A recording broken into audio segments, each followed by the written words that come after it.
Welcome back to Volgarr the Viking. Looks like we're gonna have to find out what's behind the blue portal and get the true ending. Hopefully this will be the last one.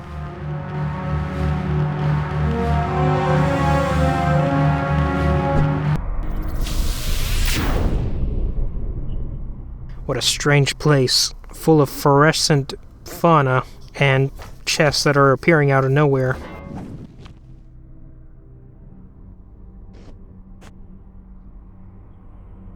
And the last magic hammer in the entire game is right there. So World 7 is pretty short, and it doesn't have a whole lot of enemies. Technically, there's only one enemy in this entire level, and it's this plant thing right here. And all it does is shoot energy balls at your general direction, and it goes down in 4 hits. As for these other energy balls that push you away when you attack them, if you get too close, they'll actually come towards you, and they can hurt you, so I guess they count as enemies too, I guess. Also, if you throw spears at them, they'll kind of juke you and end up behind you. So be mindful of that before you start throwing spears around all willy-nilly like. You can also use them as a way to get to high places, which is pretty useful.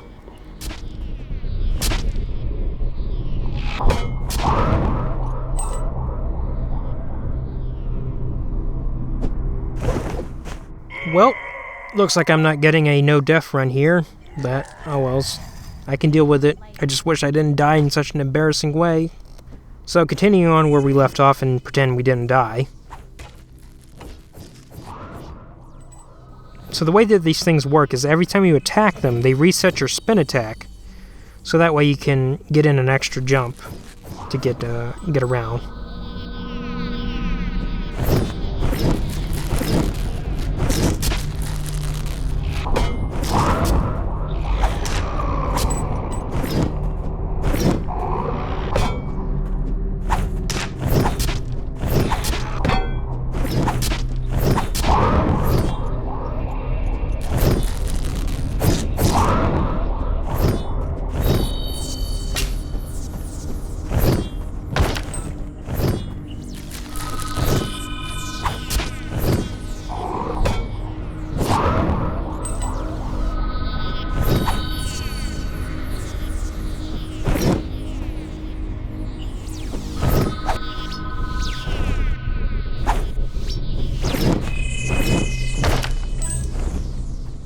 Now just up ahead here, as soon as you jump off, you're going to want to swing your sword forward to the right, so that way you can hit one of these balls and don't end up in these spikes, because once you're on them, it's kind of hard to get off without taking serious damage.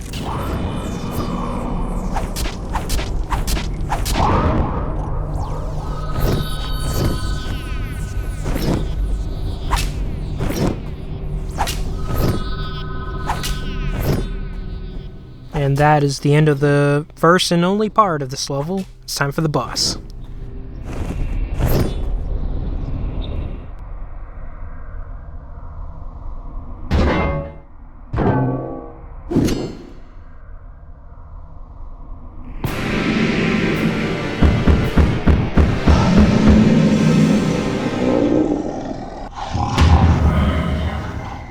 Right, so first thing he does is he can tilt his head back and bite at you. Just get out of the way and you can hit him a couple of times. His next attack is he'll try to swipe at you with one of his claws. All you have to do is either duck or roll underneath it. And then he does his getting ready to blow fire everywhere. If you go to one end of the screen, you'll pretty much just dodge that completely. And his last attack is he'll try to shoot an energy ball at you that will create a shockwave once it hits the floor. But you can block it with your shield and it won't happen that way.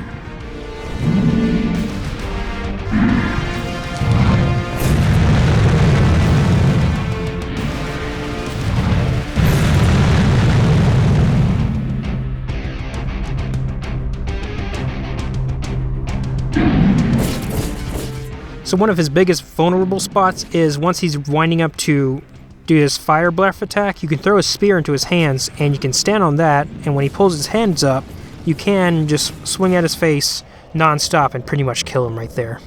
And that's the end of this game entirely. We're getting the true ending this time.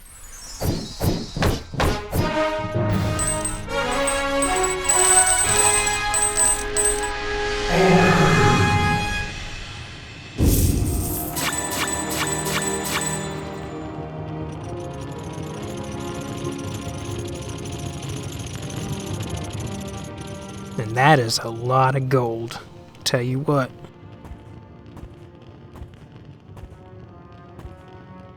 Oh, I can't leave it like that. I gotta jump in it a couple of times. Just face roll all up in that gold. And then Fraps is starting to threaten to slow down the frame rate, so I better go ahead and go.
And that is Volgarr the Viking in its entirety.